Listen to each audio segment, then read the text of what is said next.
नमस्कार, मी प्रतीक्षा. DNA मराठीमध्ये आपलं स्वागत. सामाजिक वनीकरण विभागाने कोणतीही पूर्वसूचना न देता मागासवर्गीय कुटुंबाच्या गायींचा गोठा व पत्र्याचे शेड पाडून जनावरे बेपत्ता केल्याचा आरोप शिवसेनेच्या सामाजिक न्याय विभागाने केला आहे. या प्रकरणाची चौकशी करून दोषींवर कारवाई करावी, अन्यथा 15 ऑगस्ट रोजी नाशिक विभागीय आयुक्त कार्यालयासमोर आमरण उपोषण करण्यात येईल, असा इशारा निवेदनातून जिल्हाधिकारी अहिल्यानगर यांना देण्यात आला आहे. जिल्हा प्रमुख विनोद साहेबराव साळवे यांनी दिलेल्या निवेदनानुसार स्टीफन दिलीप पंचमुख यांना 2014 मध्ये उदरनिर्वाहासाठी 99 वर्षांच्या करारावर जागा देण्यात आली होती. ही जागा 2016 पासून न्यायप्रविष्ट असूनही सामाजिक वनीकरण विभागाने तहसीलदारांची परवानगी न घेता कारवाई केल्याचा आरोप करण्यात आला आहे. या प्रकरणाची निष्पक्ष चौकशी करून संबंधित अधिकाऱ्यांवर कारवाई, नुकसानीची भरपाई आणि अन्यायग्रस्त कुटुंबाला न्याय द्यावा, अशी मागणी शिवसेनेनं केली आहे. यावेळी शिवसेना सामाजिक न्याय विभागाचे जिल्हा प्रमुख विनोद साळवे, छावा संघटनेचे महाराष्ट्र राज्य प्रदेश कार्याध्यक्ष रावसाहेब काळे, सामाजिक न्याय विभागाचे जिल्हा सचिव विजय लोंढे, नंदीवाले तिरुमल समाज नेते सुभाष काकडे, धडक कामगार संघटना जिल्हा प्रमुख श्रीधर शेलार, मुक्ता शेडाळे, दीपक कांबळे, आकाश पंचमुख, गोपाल मालपाणी, केवल भिंगारे यांच्यासह शिवसेनेचे कार्यकर्ते व पदाधिकारी मोठ्या संख्येने उपस्थित होते. आज जिल्हाधिकारी कार्यालय येथे आलो असता कलेक्टर साहेबांना या ठिकाणी निवेदन दिलं आम्ही की मार्च एप्रिल महिन्यात जे बॉईज हायस्कूल या ठिकाणी सामाजिक वनीकरण विभागामार्फत जे आमच्यावरती अन्यायकारक अशी कारवाई करण्यात आली. सामाजिक वनीकरण विभागाने आम्हाला कुठल्याही प्रकारे नोटीस न देता आमच्या गाईचा गोठा, शेड, पत्र्याचे शेड वगैरे सर्व काही तोडून गाया गायब केल्या. त्या गाया कुठं नेलेल्या आहेत अद्याप आम्हाला काही माहिती नाही आणि त्यांना त्या संदर्भात विचारले असता ते उडवीचे उत्तर देतात कायमचेच. या ठिकाणी मी 15/6/2026 रोजी जिल्हाधिकारी कार्यालयासमोर आमरण उपोषणास बसलो असता 2 दिवस मी इथं उपोषण देखील केलेलं आहे. त्यानंतर गृह शाखेमार्फत मला पत्र दिलेलं आहे की कलेक्टर साहेबांनी की संबंधित विभागाला चौकशीसाठी आदेश दिले असता मी त्यांच्या कार्यालयात गेलो असता त्यांनी उडवीचे उत्तर दिले आणि मला म्हणतात की कलेक्टर वगैरे यांचं कुठल्याही प्रकारे आम्हाला काही सांगू नका. ती जागा 2016 सालानंतर न्यायप्रविष्ट असल्या कारणाने त्या ठिकाणी मनाई हुकूम असल्या कारणाने तिथं कुठल्याही प्रकारे कामकाज करता येत नाही.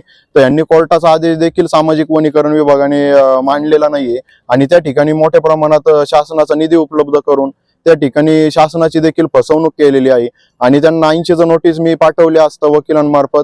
त्यांनी त्याच्यावरती उत्तर दिलं की 15/3/2026 रोजीच आम्ही कामकाज तिथं स्थगित केलंय. जर 15/3/2026 रोजी कामकाज जर स्थगित केलंय तर मग 1/4/2026 रोजी सामाजिक वनीकरण विभागाच्या अधिकारी मनीषा आप्पासाहेब सरोदे यांनी मला फोन केला आणि मला सांगितलं तुमची जी काही मालमत्ता आहे ती काढून घ्या, नाही तर आम्ही त्यावरती कारवाई करू. त्यांना मी सांगितले असतं की तुम्ही आम्हाला रीतसर नोटीस द्या, तर त्यांनी मला कुठल्याही प्रकारे नोटीस न देता आमच्यावरती अन्यायकारक अशी कारवाई केलेली आहे. माझ्या साधारणतः 20 गाया, 14 वासरे, 13 बकऱ्या या कुठे नेमक्या नेलेल्या आहेत. त्यांनी गायांचा आता देखील लागत नाही. त्यांना वारंवार विचारले असतात ते उडवीचे उत्तर देतात. आता माझं आत्मदहनचं नोटीस होतं 15 तारखेला या महिन्यातच.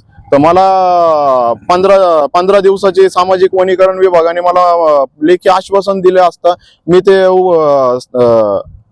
आत्मदहनाचा इशारा स्थगित केला आणि आज 15 दिवस होऊन देखील त्यांनी कुठल्याही प्रकारे मला उत्तर दिलेलं नाही. ते असंच आम्हाला उडवीचे उत्तर देत आहे. आम्ही कालच विभागीय आयुक्त साहेब गेडाम साहेबांना शिवसेनेच्या वतीने एक हे दिलं, निवेदन दिलं. त्यामध्ये सर्व काही गोष्टी त्यांच्या देखील कानावर घातलेल्या आहेत. त्यांनी योग्य तो न्याय आम्हाला देऊ असे आश्वासन दिलेलं आहे. जय महाराष्ट्र. मी विनोद साळवे, जिल्हा प्रमुख शिवसेना सामाजिक न्याय विभाग अहिल्यानगर. आज आम्ही RDC गीते सर यांना निवेदन सादर केले आहे. जे आपले शिवसेनेचे पदाधिकारी आहेत स्टीफन पंचमुख म्हणून, त्यांच्या जे स्थावर मालमत्ता आहे तिथे घर असन, जागा असन, त्यांची जनावरं असतील, त्या ठिकाणी सामाजिक वनीकरण आणि त्या बोगस ट्रस्टी द्याले DG भांबळ यांनी संगमत करून त्यांची जे उदरनिर्वाहाचं साधन आहे हे संपूर्णपणे बर्बाद करून टाकून त्यांना आज रस्त्यावर आणलेलं आहे. या संदर्भात आम्ही काल विभागीय आयुक्त डॉक्टर प्रवीण गेडाम साहेब यांची प्रत्यक्ष भेट घेऊन संबंधित विषयावर सविस्तर चर्चा केली असता त्यांनी संबंधितांवर खात्याअंतर्गत कारवाई करण्याबाबत व त्यांच्यावर निलंबनाची कारवाई करण्याबाबत आम्हाला आश्वासन दिलेले आहे. आज आम्ही जिल्हाधिकारी कार्यालय येथे निवासी उपजिल्हाधिकारी गीते सर यांना याबाबत निवेदन सादर केले आहे.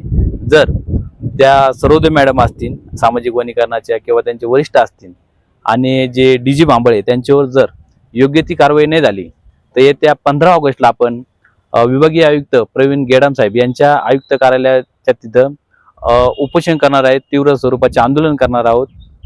जय हिंद, जय महाराष्ट्र.